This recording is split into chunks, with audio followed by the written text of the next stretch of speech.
Что нужно знать о себе, чтобы самореализоваться? Что нужно знать о себе, чтобы самореализоваться? Псалом 118, 66 стих говорит: доброму разумению и ведению научи меня, ибо заповедям твоим я верую. Помимо веры, нужно еще учиться. Разумению и ведению. Мы это место писали уже, по-моему, читали, да? Но знания, которые мы учимся на этой неделе, это доброе. Доброе разумение, доброе ведение, доброе знание. И доброе знание, когда мы узнаем о себе, это доброе знание. Когда мы говорим о том, что нужно знать о себе, чтобы самореализоваться, это доброе знание. Когда мы говорим о самореализации вообще, это тоже доброе знание. Когда мы говорим о том, как нужно распознать свою душу, свой разум и что с ним делать, это доброе знание, доброе разумение. Когда мы говорим о времена наших, о прошлом нашем и что с ним делать, это доброе знание. Когда мы говорим о том, настоящее время, в котором мы живем, и как нужно жить в настоящее время, это тоже доброе знание.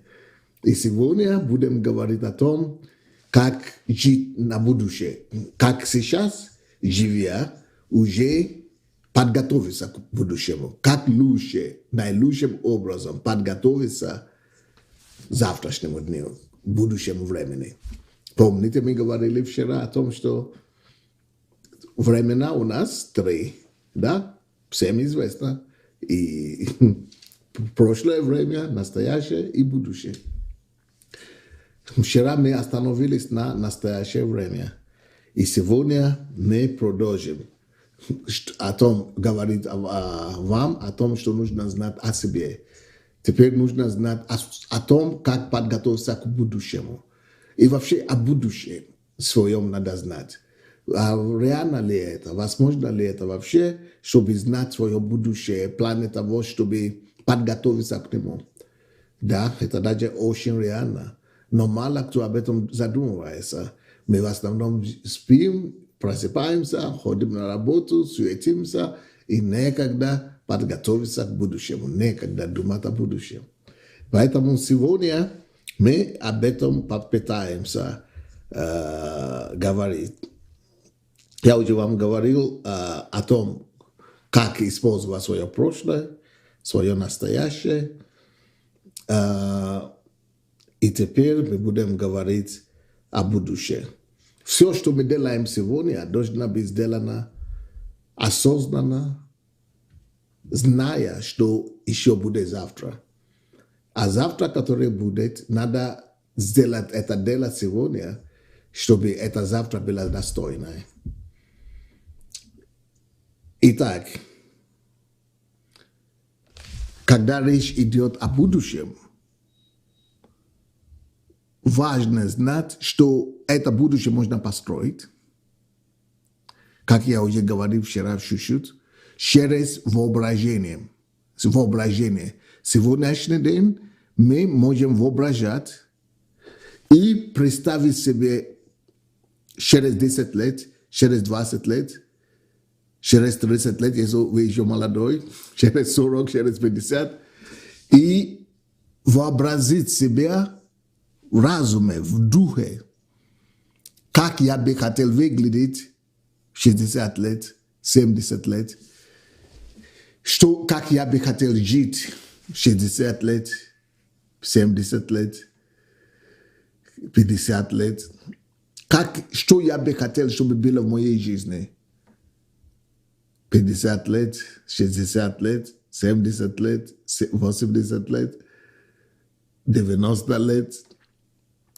И как мне это реализовать? Как мне к этому готовиться?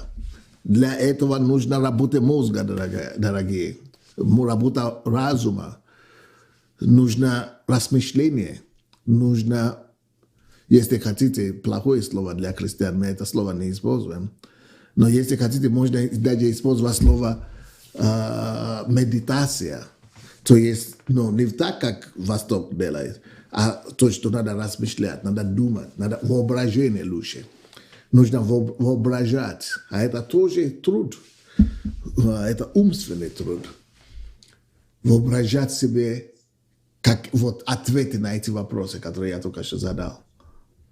Что будет меня окружать в старости? Я, допустим, сейчас, я лично уже вообразил себя не сегодня, но несколько лет назад уже, какое я хочу иметь будущее. Планы здоровья я еще работаю над этим, потому что я раньше еще хуже обращался к своему здоровью, но благодаря, питанию, да, но благодаря жена мне когда-то сказала, и я уже об этом много раз говорил, о том, что хорошо надо питаться сегодня, не потому что не из-за сегодня. Я говорю, я себя хорошо чувствую. Она говорит, не из-за сегодня. Нужно хорошо питаться сегодня, чтобы в старости, в вековом возрасте, чтобы было здоровье, чтобы это здоровье, чтобы это питание, которое я сейчас питаю, чтобы оно строило мое будущее тело, чтобы тело мое выдержало старость. Потому что то, что я сейчас кушаю сегодня, становится частью моей клетки, организма, формирования меня. И когда старость придет, кости, допустим, и то, что мы едим, становится частью нашей кости, допустим, да? А если это я ем вещи, которые не твердые, не устойчивые, не приспособлены к тому, чтобы созидать, да, то это, потом кость будет слабой в старости. Кости не будут выдерживать, они будут разрушаться. Но если я буду питаться правильно, это правильное питание будет строить, созидать и укреплять мои кости и мои вообще все организмы. То есть это она мне говорила еще, может быть, лет 20 назад. И я еще работаю над этим до сих пор, да. Но помимо физического здоровья в старости, потому что я лично, это, наверное, эгоизм, да, мы скажем. Мне не хочется в старости быть немощным. Наверное, никому не хочется. Кто-то скажет, это эгоизм. Но кто о тебе подумает, если ты сам о себе не подумаешь? Пускай будет эгоизм, это значит, я замучу за себя. Поэтому я бы не хотел такую старость, где, люди некоторые говорят, мы хотим жить долго. Вот я сейчас был где-то в Германии, и люди говорят, они хотят жить долго, 100 лет, 120 лет. Я говорю, не, мне это не надо, потому что я вижу, как люди выглядят, когда они живут до 100 лет или 120 лет. Не очень хорошее зрелище, я вам скажу. А потом, и тут же я как там, какое слово я ищу, не сопротивляли, вообразили, да, какое слово это я, возражали, не возражали, я хотел сказать другое слово, но возразили, да, возразили. Тут же меня возразили и сказали, но пастор, не все в 100 лет и 120 лет немощные. Можно быть крепкий, а потом мне приводили примеры. Вот я, дедушка какой-то в 90 лет нормально, и кому-то еще где-то с такой же лет, хорошо. Я говорю, это больше исключение из правил. Потому что вообще-то мало кто об этом говорит, что надо сегодня уже подготовиться к какому будущему ты хочешь иметь. Вот, какое будущее мы хотим иметь, к нему надо подготовиться уже сейчас. И даже в плане физическом. И есть действительно эти исключения. Эти исключения – это те, которые дисциплинированно питались, занимались спортом и, выполняли законы тела. Люди, которые вот так выполняют законы тела, конечно, они будут жить здоровые и крепкие. И хотя, не дай Бог, главное, чтобы рак не наступил, потому что это еще другая история. Там можно жить, как можно питаться, можно и что угодно может быть. Короче, но больше всего, если вы будете заботиться, правильно себя, заботиться о своем теле, соблюдать законы тела, то вероятность большая, что вы будете здоровы в старости. Но это важно, потому что вы не знаете, может Бог вам как раз даст 120 лет прожить.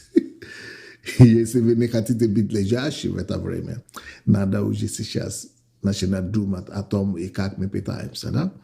Но это даже не самое главное, это не единственное. Допустим, о будущем надо вообразить себе, воображать себе. Допустим, я лично уже имею представление, в каком доме я бы хотел жить в старости. Какие люди я хочу, чтобы меня окружали. Чем я бы хотел заниматься. И так далее, и так далее. И я думаю, что вы тоже должны об этом подумать. Но чаще всего, вы знаете, как это бывает? Как снег на голову. Старость наступает для большинства людей. Как снег на голову. Кто-то говорит, почему вы говорите о старости? Мне только 20 лет. Но тем раньше ты будешь знать об этих вещах. Поверь мне, тем лучше для тебя. Тем раньше ты это подготовиться вообще даже к 30-летию или 40-летию. Тем раньше, тем лучше. Не помешает тебе это знание, поверь мне, не помешает.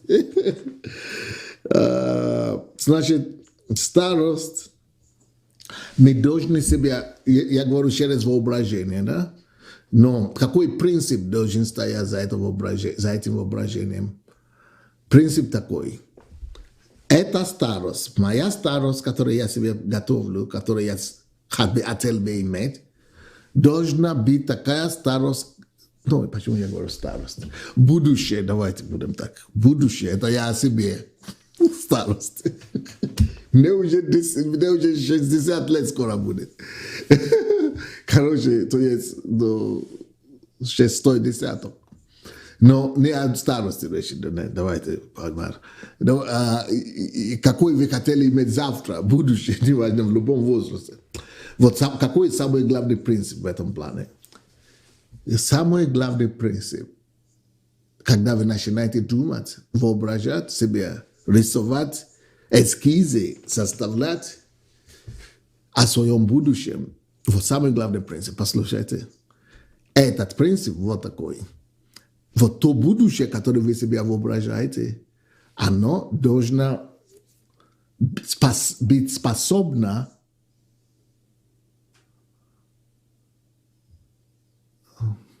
она должна быть способна inspire you, воодушевлять вас, давать вам заряд энергии. То есть, чтобы вы не нарисовали, это должно быть такое будущее, которое вас воодушевляет. Это должно быть такое будущее, которое вас будет вдохновлять. Это должно быть такое будущее, которое будет вас заливать вас энергию. Как? Который будет заряжать вас. Который будет заряжать вас. Это должно быть такое будущее, которое будет заряжать вас. Заряжать вас. Заряжать вас. Вот именно такой, вот это главный принцип, главный фундамент вот этого будущего, который любое будущее должно быть способно, которое ты воображаешь, которое ты планируешь, оно должно тебя воодушевлять, снаряжать, и, как сказать, заряжать, и вдохновлять, и воодушевлять. Поднимать, толкать. Это должно быть такое будущее. Потому что будущее наше, оно же все равно приведет к старости, да? А тем старше становится, особенно после 50, после 40 даже, после даже 30 у некоторых. Тем старше ты становишься, тем меньше становится энергии. Не только физическая энергия, i duševna energija. I energija жизни, znači, становится меньше. А когда не можешь, после 50 физически не можешь уже приходить, то когда снижается уже физическая энергия, то нужно, чтобы было другое какое-то воодушевление откуда-то, чтобы пришло. Когда даже тело отказывается, чтобы у тебя в духе была такая энергия вокруг тебя, благодаря, что ты вокруг себя это построил. Это кто-то, я где-то считал, что кто-то сказал такую вещь, я думал, что это правильно, что если вы хотите быть всегда молодым, когда вам, допустим, 50 лет, окружайте себя людьми, кому за 20 или где-то 20-30. Если вам 70, окружайте себя людьми, которые 30-40. Люди, которые более энергичны, чем вы, которые еще живут позитивом. То это одна из стратегий, как можно созидать свое будущее. Но то есть окружите себя позитивом. Окружайте себя этим энтузиазмом. Окружайте себя этой энергией. И молодой, и также духовной. И также планы. И также стратегии. Тактики какие-то, но окружение, даже физическое окружение, создайте, постройте вокруг себя такой мир на будущее, чтобы постоянно вас что-то вдохновляло, чтобы постоянно что-то вас толкало вперед, чтобы постоянно что-то нарядило вас, чтобы постоянно что-то воодушевляло вас. Вот это, поэтому для чего наше будущее? Для чего будущее? Но мы уже вам говорили, для чего прошлое, и как можно его превратить в плюс, как можно черпать из прошлого. Теперь мы говорили также о настоящем, и как можно, и что нужно делать в настоящее время. Теперь, что делать о будущем? Для чего будущее дается нам? И для чего будущее ожидает нас? Будущее должно быть для экстаз, да? Есть такое слово на русском? Экстаз. Будущее должно быть наполнено экстазом. Если оно не будет наполнено экстазом, вы потеряете вкус жизни. Поэтому об этом будущем в экстазе надо строить. Это экстаз, это будущее в экстазе, надо его построить. И она будет вам, будущее будет вам сегодня давать энергию, вдохновение, энергию. И будущее всегда будет для вас интересно. Завтра всегда будет потрясающе, вдохновляюще, воодушевленное. Вы должны построить себя такое будущее, нарисуйте себе такое будущее, которое наполнено экстазом.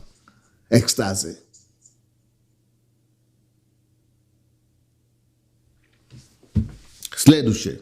Для чего будущее? Будущее также для компенсации. Почему людям дают пенсию? Это компенсация. Почему люди в старости радуются внуками? Это компенсация. Почему люди в старости переезжают жить в Флориду или Гавайи? Где у нас есть Гавайи или Майами или Флорида в Украине? Крым, да? Но вроде бы уже, я не знаю, Крым наш, да? Вроде повере. Короче, Флорида, в Америке, вот люди понимают, наверное, вы тоже уже слышали, что в старости люди переезжают в Флориду. Это компенсация. Будущее это для компенсации. Это для экстаза, это для компенсации себя. Но для того, чтобы иметь такое будущее, которое себя вас будет компенсировать, надо сейчас над этим думать. Надо сейчас над этим трудиться.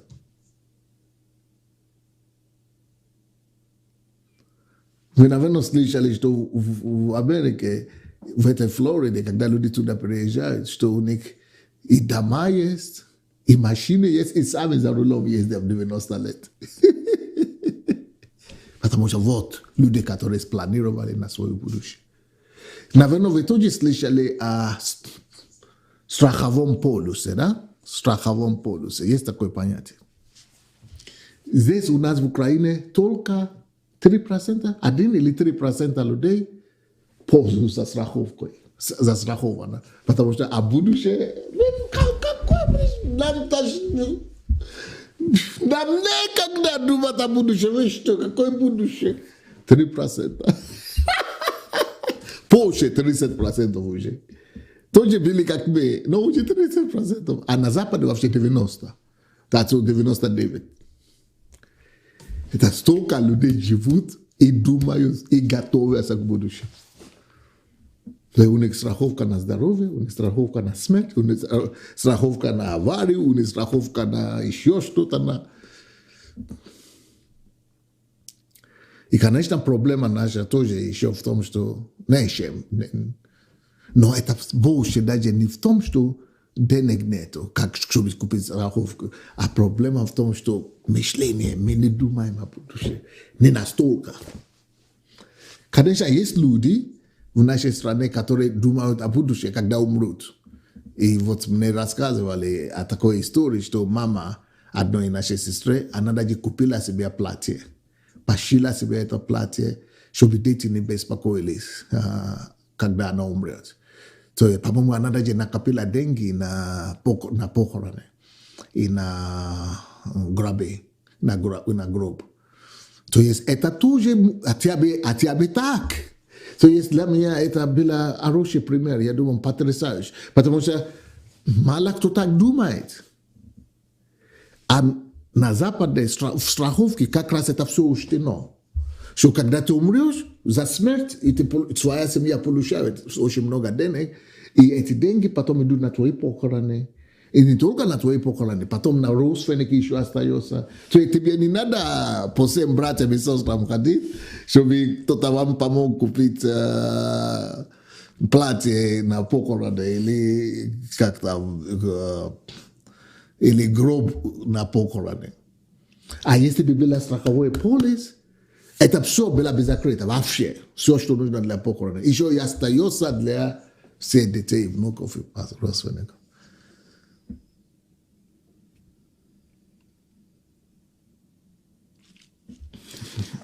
Но если вы молодые, вам еще далеко от этого, да? Вам об этом пока не надо думать. Но все же, будущее это для компенсации себе. Но чтобы иметь компенсацию, надо планировать это будущее. Надо планировать, что теперь, в таком-то времени я хочу жить в такой стране, или в таком городе, или в таком районе, или в такой квартире, или в такой обстоятельства. К этому сейчас надо начинать идти. Уже сейчас нужно начинать идти к этому. Вот, допустим, пастор Патабаева, да? Она просто не думала так, но она думала служить Богу.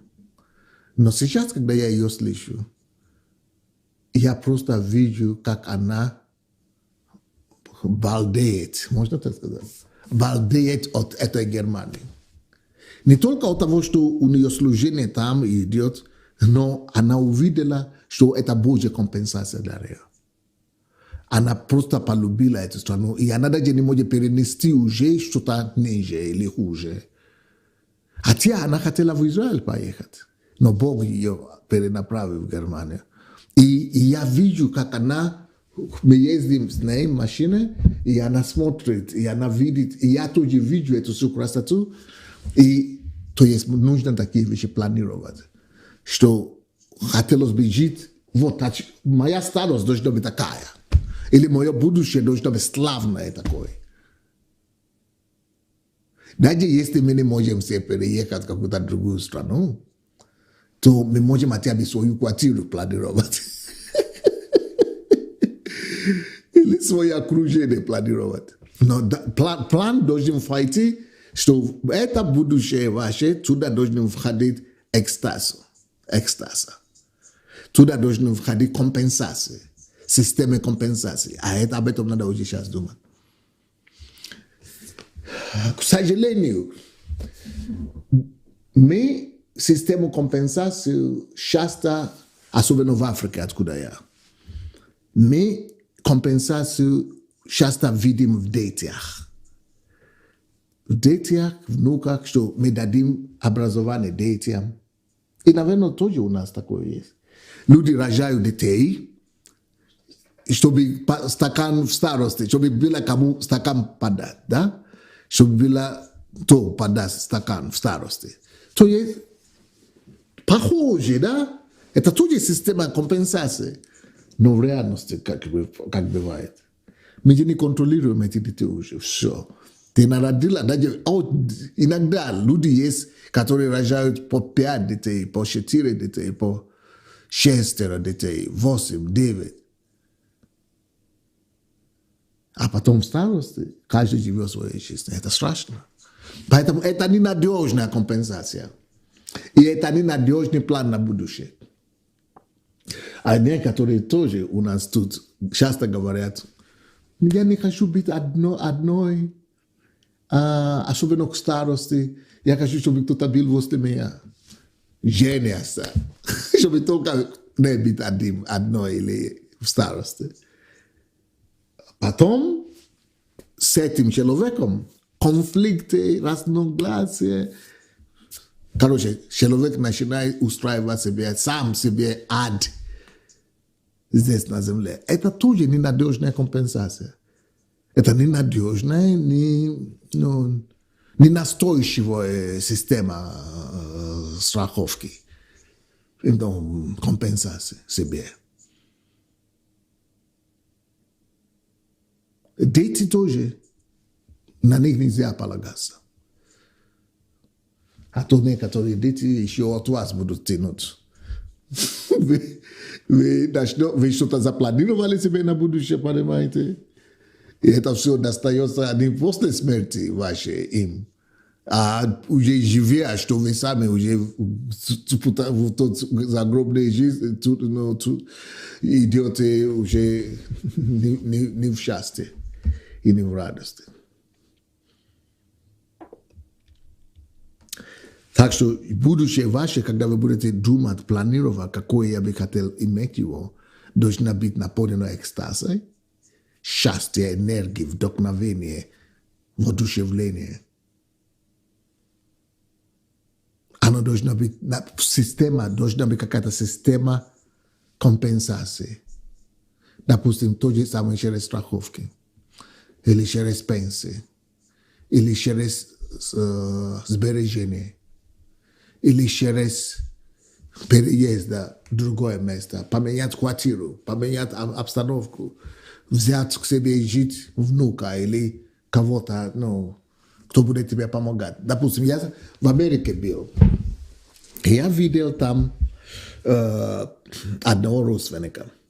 И он уже в Америке живет сколько? 50 лет. Представьте себе. И ему уже сейчас за 70. А он приехал туда 22 или 21, то есть ему уже за 70, вот так. Он уже. И он мне говорит, я уже на пенсии, и я не хочу в старости оставаться здесь, в Америке. Я говорю, почему? У него своя логика. Он говорит, здесь, в Америке, в старости тебя сдают дом престарелых. Там очень это развито, понятие, дом престарелых. Вот. И это важно, чтобы мы с вами, если вы не хотите, чтобы вас дали дом престарелых, то надо тогда планировать. И он говорит, я не хочу, чтобы меня сдали дом престарелых, поэтому что я сделал? Я уже сейчас накопляю себе пенсию, пенсия есть, и я делаю математику, что эта пенсия здесь, она мне хватает только на хлеб насущный. Но если я с этой пенсией поеду в какой-то страну, которая, в Африку, очень поехать, какую-то страну, где, допустим, за $200 выживаю в месяц. Za $200 można wiedzieć, a oni było $1000. Богатый человек.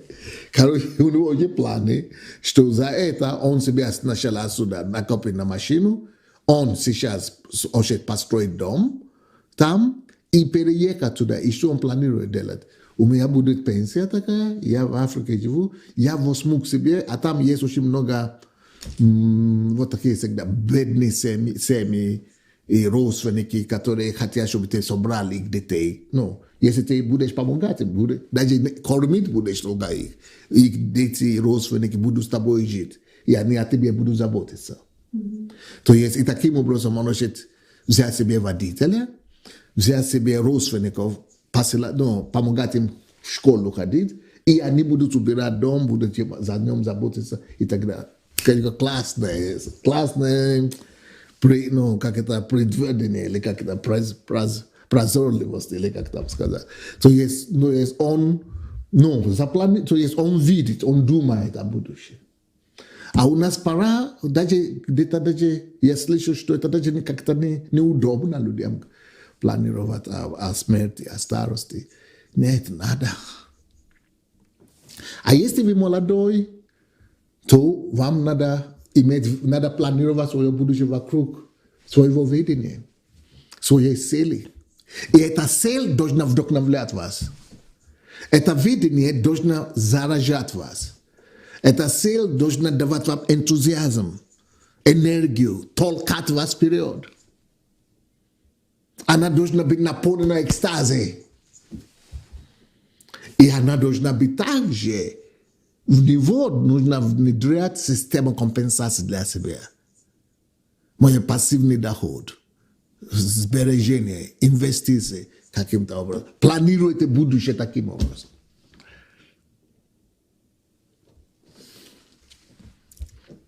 Будущее это тоже должно быть время для оправдания себя. Для оправдания. Может быть, не оправдание, как я сказал, скажу, exoneration.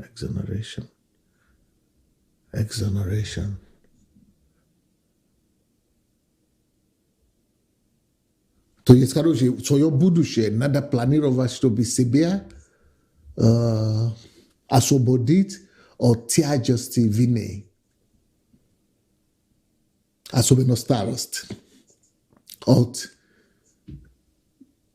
Надо примириться с людьми, которые в молодости, в порыве жизни, обидели, поругались, родственники, с которыми вы не разговариваете.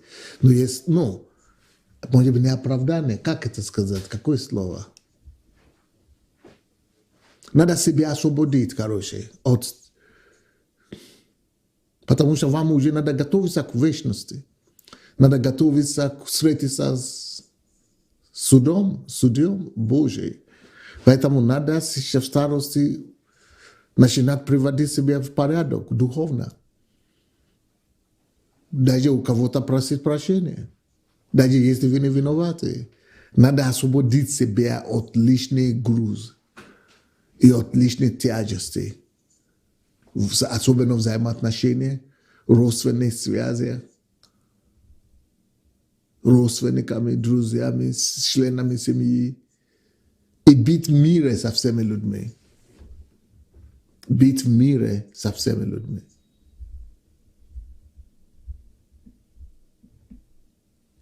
Вот это тоже надо планировать. И надо это реально осуществлять. Надо реально это делать. Но, как я уже сказал, любое будущее, которое вы себя строите, оно должно включить в себя поток энергии. Поток энергии. Вы должны подключиться к этому будущему план, откуда вы будете черпать энергию. Может быть, вы через какие-то молитвенные группы, может быть, через самообразование, может быть, через домашние группы в вашей квартире, может быть, через какие-то, люди в миру, они делают йога, такие вещи, медитации делают. Но у нас другие, да? Слово Божие, слушаем слово и так далее. То есть надо питать энергию. Надо окружить себя позитивной энергией. Если не так, можно опустить руки, можно упасть в депрессию, можно упасть в уныние и так далее. Так что нужно научиться строить будущее через воображение, через картины. И сесть однажды, это не дело одного дня, конечно, но можно сесть и начинать потихонечку думать о будущем своем. Даже если вам только 20 лет, начните планировать на 10 лет вперед, на 20 лет вперед и так далее. Но оно должно быть такое будущее, которое будет вас вдохновлять, которое будет заражать вас энергию, энтузиазмом и страстью. Должно быть такое будущее. То есть мысли, всякий раз, когда вы будете думать, и вы думаете о своем будущем, она должна вас вдохновлять, она должна вас радовать, она должна вас воодушевлять, она должна вас поднимать в настроении.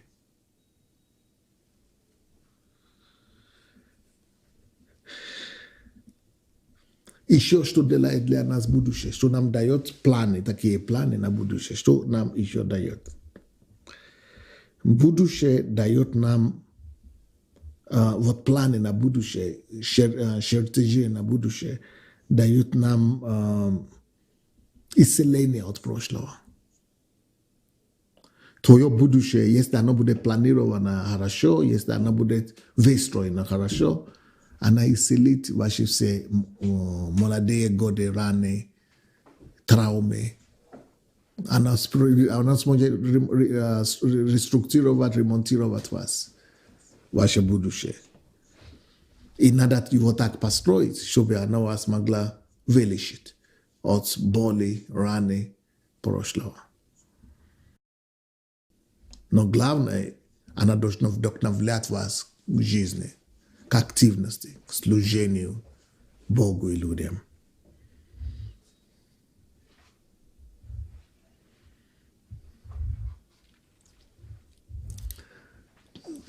Еще одно скажу.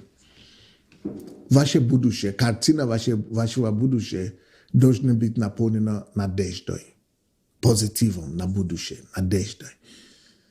Если вы в старости, то эта надежда, я рекомендую вам связать эту надежду с небом.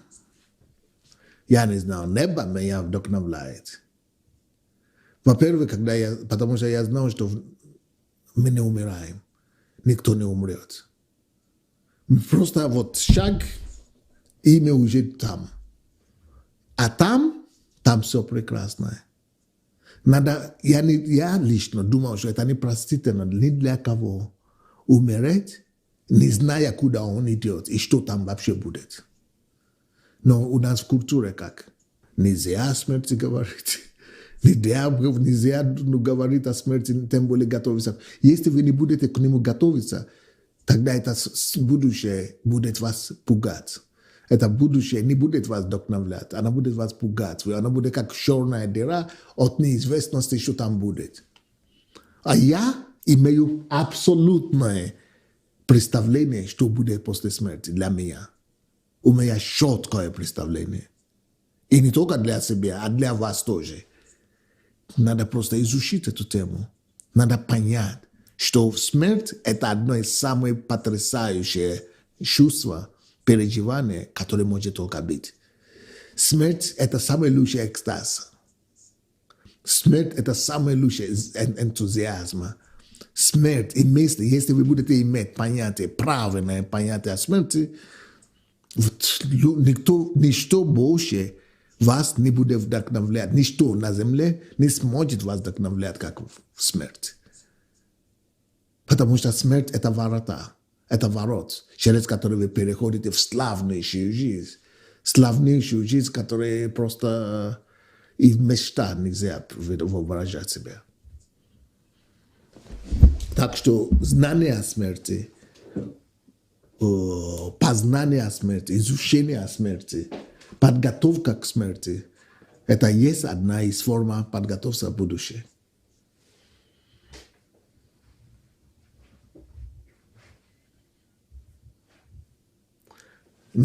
в настоящее время, пока мы здесь,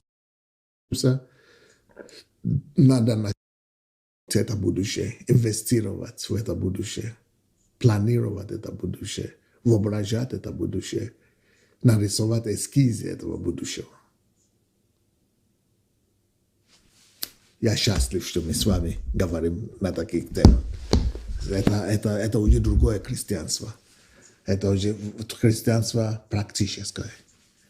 Что нужно знать о себе, чтобы самореализоваться. Вот это вам поможет самореализоваться аж до Царства Небесного. Будьте благословенны.